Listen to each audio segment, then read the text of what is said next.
Pani Jurík, niekedy to tak, najmä naša vláda tvrdí, že Európska komisia koná politicky, s nejakým názorom, že to už nie je teda podľa pravidiel, že to už nie je podľa nejakých dobrých mravov, ale že je to vyslovene na nejaký politický tlak alebo podľa nejakého politického presvedčenia. Podobné niečo sa stalo v Poľsku, keď Poľsko malo pozastavené eurofondy.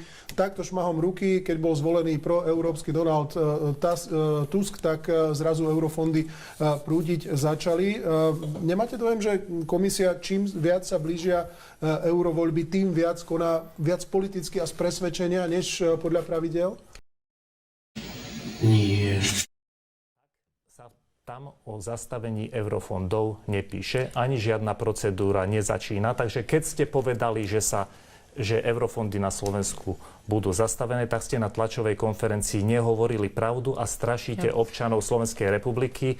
Tak ja verím, že keď vy máte teda pravý list, lebo jediný pravý list má asi pán Susko, ktorý ho dostal oficiálne, tak keď vy ho máte pravý a niekto tam napísal, že zastavíme eurofondy, tak asi ten list je potom hoax. Pán minister, mňa skutočne zaráža, s akou istotou hovoríte, že v tom liste sa nenachádza nič, čo by naznačovalo, že sa idú zastaviť eurofondy, ale zároveň v tej istej vete hovoríte, že ste ten list nevideli, pretože ho má iba ministerstvo. Ale my ste sa opýtali, či je tam napísané, že sa idú zastavovať eurofondy. No napísané to tam nie je. Či tam je napísané, že začala nejaká procedúra, ktorá by mohla byť zastavená eurofondov. Ale to nikto predsa ani netvrdí. To nikto predsa ani netvrdí.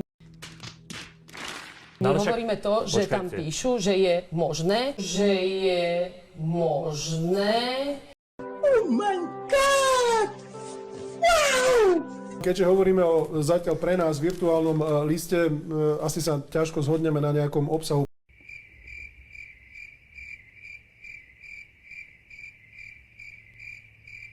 Now comes the part where we throw our heads back and laugh.